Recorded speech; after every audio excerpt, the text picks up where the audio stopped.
Olá,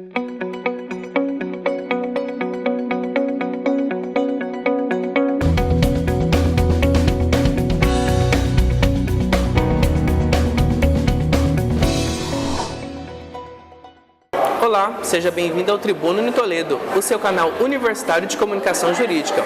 O nosso convidado de hoje é o Dr. Salah Razan. Muito obrigado, doutor, seja bem-vindo. O doutor vai falar sobre o tema discurso de ódio e justiça social. Doutor, quais as diferenças entre os haters dos Estados Unidos e o discurso de ódio aqui no Brasil? Bom, eles se aproximam bastante, né? Nós estamos vivendo um tempo de ascensão do ódio, né? Ele é um fenômeno mundial, não é uma especificidade brasileira, embora, como todos nós sabemos, infelizmente, devido ao patamar civilizatório bastante reduzido do Brasil, aqui as coisas tendem a ser piores. Embora a gente tenha uma certa ilusão de convivência pacífica dentro de uma ideologia que se diz de democracia racial, né? No Brasil nós estamos experimentando um movimento semelhante a esse movimento dos Estados Unidos, a partir de pessoas que classificam, por exemplo, movimentos que envolvem pautas feministas, da causa negra e LGBTs como tudo de ruim, digamos assim, como objeto de desprezo por essa diferença. Então, sim, tu pode traçar um paralelo entre o que a gente tem nos Estados Unidos hoje, que é um movimento chamado de supremacista branco, não me agrada essa expressão supremacista, são racistas, vamos dar nome aos bois, né? Existe um paralelo por quê? Porque assim como lá existe uma certa minoria branca, homens brancos heterossexuais, que desfrutam, digamos assim, de uma condição privilegiada, de uma série de oportunidades diferenciadas, pelo simples fato de serem homens brancos em uma sociedade que é patriarcal e que é racista e que se sentem atingidos pela emergência dessas pautas de ampliação da cidadania, desses setores que têm ocupado menos espaço historicamente em uma sociedade que é historicamente excludente. Então, como se sentem ameaçados dos seus privilégios, vai ter uma reação violenta que de certo modo é aquela lá, como a gente tem a nossa aqui. Claro que no Brasil tudo isso soa um tanto quanto incoerente, digamos assim, porque os ditos brancos brasileiros não seriam tratados como brancos na Europa ou nos Estados Unidos, seriam discriminados como latinos. Mas aqui no Brasil acham que podem discriminar aqueles que consideram diferentes de si, né? Então o cenário brasileiro é um pouco mais complexo, na verdade, do que aquele de lá, né? Mas logicamente que em nenhum dos casos se justifica e a liberdade de expressão jamais abarca o discurso de ódio. Doutor, e as mídias sociais potencializaram esse discurso de ódio? E quais as consequências que essas pessoas podem sofrer juridicamente no ambiente virtual? Digamos o seguinte, né? De certo modo, as redes sociais são um espelho da nossa subjetividade, né?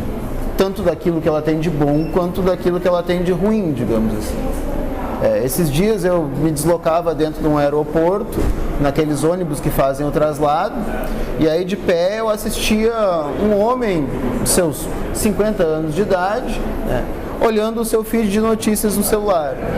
O feed de notícias dele era uma coisa absolutamente assustadora, né? Então tinha uma série de vídeos compartilhados por páginas do Facebook, né, com dizeres em vermelho saltando de forma gritante, e os temas dos vídeos basicamente eram coisas assim: policial é humilhado por bandido, manifestantes do PT massacram pai de família e pessoas sendo espancadas brutalmente nesses vídeos. Detalhe é que o sujeito olhava para o seu celular com um sorriso de orelha a orelha, como se ele estivesse olhando as fotos dos seus filhos. Então isso é muito complicado, quer dizer, a criminologia discute o fato de nós sermos consumidores de ódio desde pelo menos a década de 60. Nós somos consumidores de violência, a violência faz parte da nossa dieta cultural, nós assistimos à violência como entretenimento e nos divertimos com ela. Agora, essa violência real, transformada em reality show, é algo completamente diferente. Porque ela dá a cada um, inclusive, a condição de ser o próprio autor da sua narrativa e expor essa narrativa perante um público maior. Então, tu tem coisas insanas, como, por exemplo, execuções transmitidas ao vivo em redes sociais, estupros coletivos transmitidos ao vivo em redes sociais, porque agora cada um quer ser o autor da própria história, ele não quer mais ser somente consumidor de um roteiro elaborado por uma pessoa alheia, né? E logicamente que existem instrumentos jurídicos para que a gente combata essas coisas, e ódio não se combate com mais ódio. Não que deva haver tolerância em relação a ele, como eu disse, a liberdade de expressão não protege manifestações de ódio, mas temos que encontrar uma forma de lidar com isso juridicamente e também de participar do debate coletivo, porque as pessoas estão efetivamente contaminadas. É a metáfora da serpente que se aloja no corpo da pessoa, a pessoa não pensa mais, quem pensa é a serpente. Ela foi colonizada pelo discurso de ódio. Doutor, qual a dica que o senhor deixa para o acadêmico de direito que deseja ter sucesso profissional? A minha dica é um tanto quanto suspeita, né? Eu sou um professor e nada além de um professor. Um professor é um pesquisador. Alguns diriam que eu não trabalho, eu só dou aula. E de certo modo isso é verdade, eu não trabalho porque eu faço o que eu gosto. Encontrem o que vocês gostam de fazer, encontrem o nicho de vocês, seja qual ele for, e sejam felizes. Não sejam seres para o consumo, não pensem somente em realização através de ganhos financeiros. Pensem naquilo que os fará felizes, porque vocês vão fazer isso durante muito tempo. Isso é o que mais importa. O resto, a vida dá um jeito, se vocês tiverem sorte. Doutor, muito obrigado pela sua entrevista. Você pode acompanhar essa e outras edições em nosso canal no YouTube. Muito obrigado pela sua audiência e até a próxima edição do Tribuno de Toledo.